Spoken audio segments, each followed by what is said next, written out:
Welcome to AI TV. We're broadcasting here today from Cape Town, and it's a great pleasure to welcome Marius Botha from TFG. And we're going to be exploring some of the buyers and suppliers of AI solutions in this region. Welcome, Marius, to AI TV. Thank you very much. Do you want to tell a little bit about the audience about what you do? I've been with the Vashini Group, TFG now, for a little bit more than 20 years now. Currently I head up the intelligent automation division for the group. I'm a senior manager there, and we've climbed onto this journey, and we're extremely excited about the impact that it can have, not just to us as private sector, but also just communities in general. So it's been an interesting journey over the last couple of years. I come from myself from an ECM background, as you know, and it kind of evolved actually as the ECM industry also kind of started moving towards actually providing more value-added solutions and being more focused in terms of really developing applications that can actually change the business and change people's lives. Actually, we saw the change coming with automation coming into the space, and we see now even people like Microsoft are rebranding Power Automation now with some RPA capabilities. So it's an exciting place to be in, but it's almost magical to a certain extent. I'm so excited about it because we're close to it, obviously, and we're just trying to get the message out. But I can definitely see that there's something special happening in the country actually around a lot of this technology, and you guys are obviously doing a great job in terms of promoting it as well. Yeah, thanks very much. But I can see that this actually can change people's life. It's not just about corporates using it for their own benefit. This is about actually uplifting communities, inspiring people, inspiring entrepreneurs as well. So it's very exciting. Yeah, I mean, obviously the Vashini Group's a large retail group. Obviously, anyone in South Africa will already know the brand very well.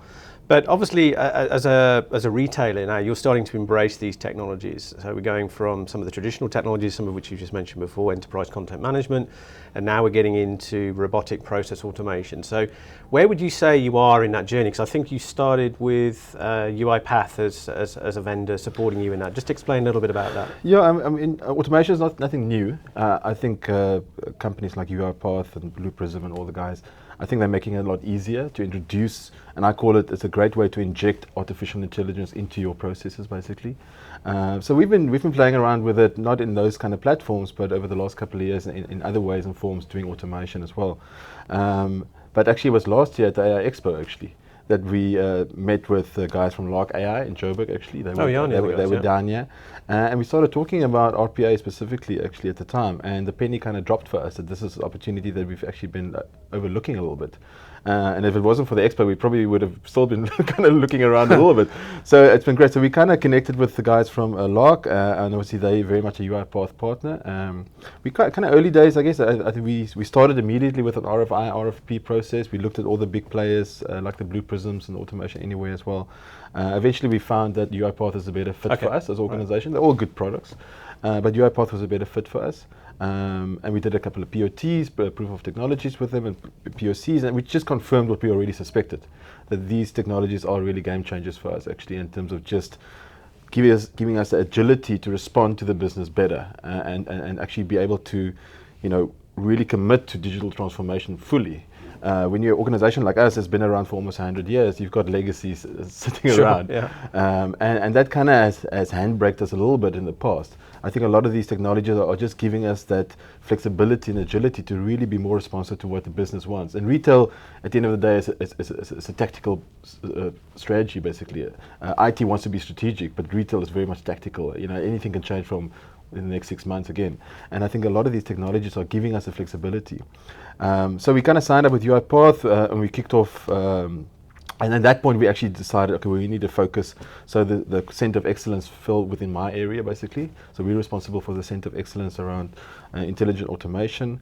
And we've actually, I think we've got about 4 processes running in production at the moment, about 5 bots. And we've already paid basically for the investment over the next 3 years, actually, just through those 4 processes, that we've automated. And just as an example, if you can mention, what kind of processes are we talking about there, just briefly? Yeah, the division that kind of started the journey for us was HR guys, actually, and usually with automation, you kind of look at your HR areas first, almost, so that seems to be the trend. They went through a bit of a shared services strategy recently, and they came up with quite a lot of opportunity for automation, actually. And they still have a nice little backlog for us to work through, but we picked a couple simple things like just position management and onboarding processes that were really manual. Like internal processes. Internal right, processes. okay. So those were the HR ones, and there were some other recon processes that were really simple, low-hanging fruit ones.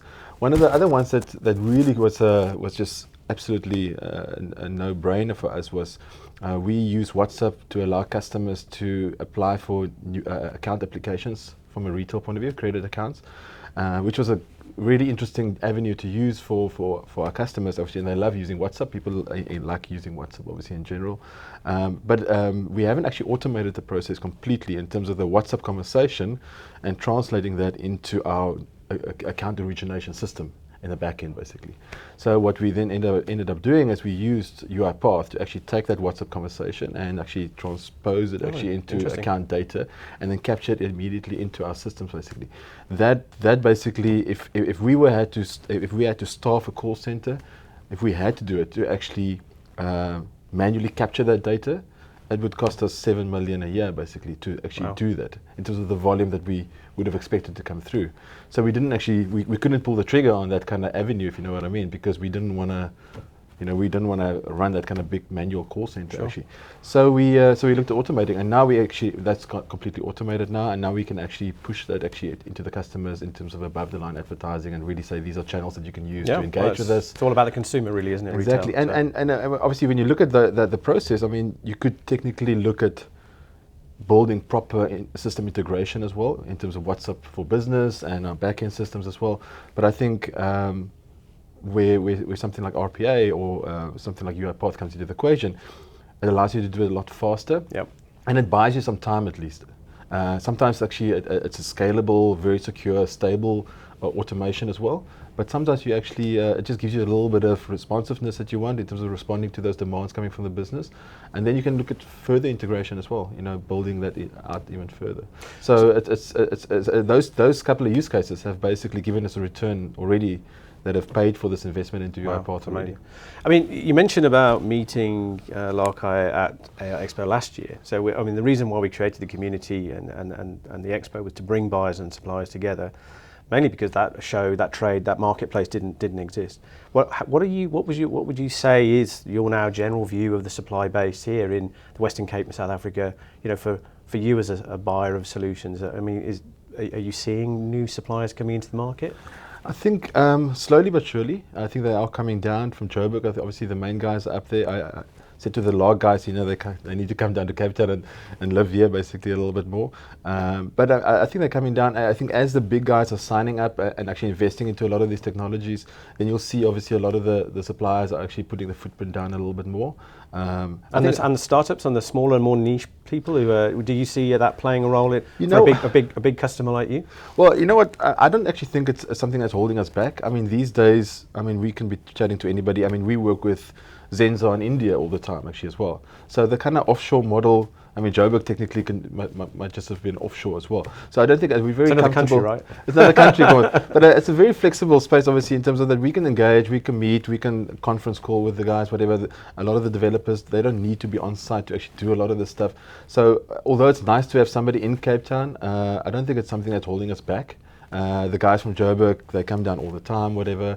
We're working with the guys like FinChatBot and those guys as well. Yeah. And obviously they're always moving around and stuff like that. But it's, with technology and, Microsoft Teams and Zoom and things like that, wherever you are, you can actually be, engaging and developing and solving problems, basically. So I think it's nice to have the guys in Cape Town, but I don't think it's something that really should be holding you back, actually. And then finally, just a point to end on, Marius, you've got involved with an initiative, I think, is it Girls in Tech? Girls in Tech, yeah. Girls in Tech. Do you want to explain a little bit about that? Because one of the things we're trying to do as a community is increase diversity, inclusivity, Absolutely. And we have a big focus around young female engineers coming into the orbit of AI Expo and the community. Do you want to explain a little bit about that initiative? Because it sounds really interesting. Yeah, it kind of started, about 2 years ago, we knew there was a demand within the group to actually give people opportunity, actually. People that... So just to clarify, is it a TFG initiative or is it... No, this is actually a bit, but I just want to give you some background on where this kind of started and where we're actually going. So within TFG, we saw there was an opportunity to give people an opportunity to get involved with automation and low-code development, and people that wouldn't have had the opportunity, people sitting on a call center or storage engineer. So we created a program internally called Developer at Heart. And the idea was to kind of unearth hidden talent within the organization. We've got a lot of people, and we want to actually use our people better, and so we wanted to create a little bit of a program. We kind of looked at the technical skills as well. So we did some Power Apps training, and we did some SharePoint and Office 365. And then we also brought in some softer skills as well, design thinking, EQ, self-awareness, self-management training as well, to kind of frame it a little bit better. Because a lot of times these guys, you know, they need to feel that they can engage with their line manager and actually have a conversation about their career and things like that as well. So immediately when we started the program last year, the feedback was tremendous actually. We saw that this thing is going to continue. We actually need to continue on this journey of these kind of developer-art programs. Then what happened is we started having conversations about, we wanted to have a specific focus in the program around females actually, which was amazing actually, that you know, that we were moving in that direction. And I was doing some research in terms of what would that look like for TFG if we had specifically a program focused on females. And then, as luck would have it, this is how things work in the world. A varsity friend of mine, she runs Girls in Tech in Melbourne, Australia actually. And I remember seeing a lot of the stuff that they were posting, and it was really good programs, and it looked very well designed and very well executed as well. And then I thought, well, why don't TFG just look at partnering with somebody like Girls in Tech? You know, why not? Why should we reinvent the wheel?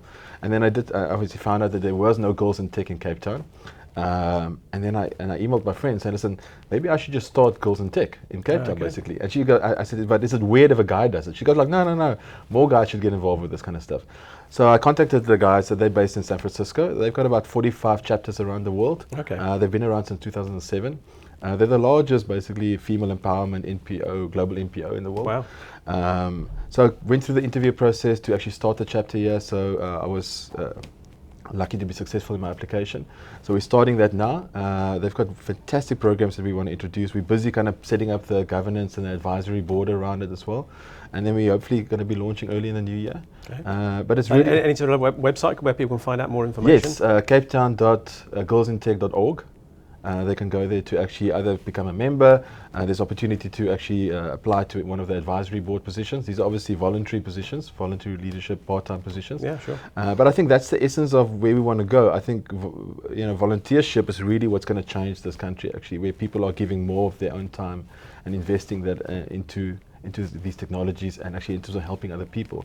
I think that's where South Africa really becomes powerful, when we're actually sharing ideas and when we're helping each other. And on my way here, actually, I was thinking about all the excitement around the World Cup, and our sport is changing people's lives actually. And I think technology has got the same ability actually, maybe even more so, in terms of really touching people's lives and inspiring people to actually be entrepreneurial and go for what they want in life actually. And sometimes technology can just improve people's quality of life as well. Well, I mean, we look forward to working with you next year on that, because we'd love to have you guys involved with the show. And that'll be great. And Marius, thanks very much for coming here. Your energy is always off the scale, and it's a really fascinating journey there with TFGs, and good luck with that going forward. So thank you so much. Thanks very much.